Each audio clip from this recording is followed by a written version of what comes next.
So basically, in our case, we've got the nanotechnology geometry that does two things. When sunlight hits the cell, the sunlight, as I mentioned earlier, in conventional cells, a lot of it bounces out of the cell because it's a planar surface. In a domed geometry like the one that we're creating, you wind up with a series of nano lenses, if you will. There's all of these small domes. About 600 million domes per square centimeter is the way it works out when you're working on that 400 nanometer spacing of those domes. There's all of those small domes that sit on the surface of the cell. As the sun comes up in the morning, when it's at a very low angle in the sky, those domes start to pick up the sunlight because it's normal to the surface and draw that sunlight into the cell. In a conventional cell, at a low angle in the sky, that sunlight's still completely bouncing off of the cell until the sun gets high enough in the sky. So in a case like this one, with that domed geometry, you're going to wind up with sunlight that's normal to the surface for a much wider array of daylight, or a much wider band of daylight than a conventional cell. And of course, from an engineering standpoint or a scientific standpoint, your goal is not peak performance out of a cell. Your goal is to collect as much energy over the course of the day as possible. And so what this does is it enables you to widen that curve so that you're collecting energy over a much wider portion of the day.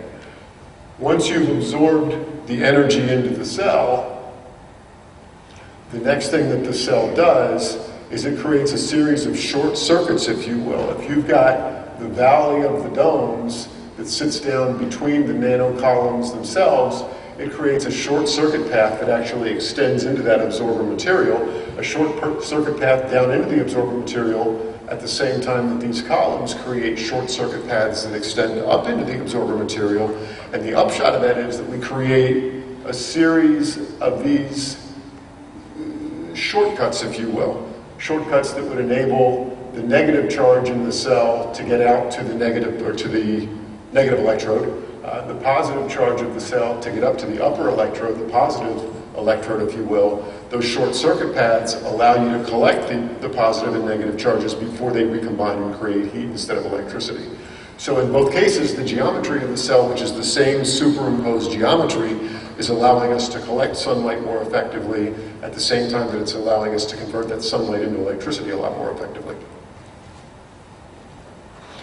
So these are scanning electron microscope slides of the nanotechnology-based cells that we're making at this point. We've been working on this for 8 years. This is not the geometry that we started with 8 years ago. We've evolved tremendously over the last 8 years. We're to a point now in which the geometry that we're simulating, you can do computer-aided simulation of this stuff before you build it, and we've done that all along the development path that we've been on for the last 8 years.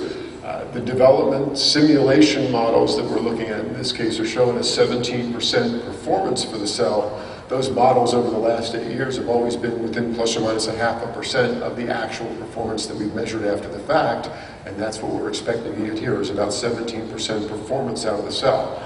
So you're looking at a cross-sectional sketch.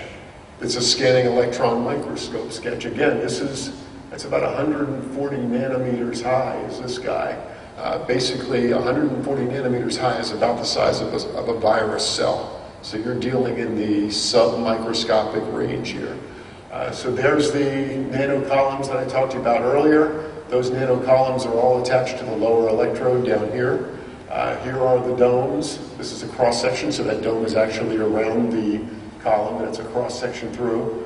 Those domes sit on top, and here are the valleys between the domes that create a short circuit path, or a shortcut path, if you will, out of the absorber material, which is this guy.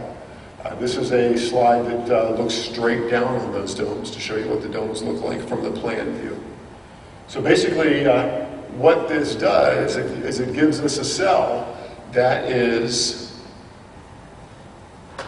able to be manufactured on a very thin piece of material. What we're using in this case, in this slide, is a 1.4 mil thick piece of Kapton.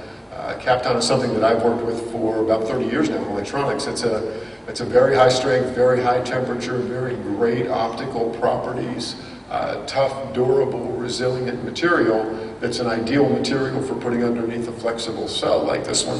What you're seeing right there and right there are two of the cells that we're under development with. So everything about this piece of material is just the kapton itself, and right there and there are the two cells. The reason why you're seeing one is green and one is orange is that these guys are little prisms, so if there's a little bit of an incline, a little bit of a curvature in that material, which there is because it's a flexible material, it happened to catch the light slightly differently coming off of that 1 centimeter array than it did coming off of that 1 centimeter array, and you tend to get these really brilliant colors depending on how you tilt the material coming off of there. So basically, in each one of these 1 centimeter square areas, 1 centimeter square is that big, there's about 625 million of those little nanodomes in each one of those 1 centimeter square areas, and that's what creates the cell itself.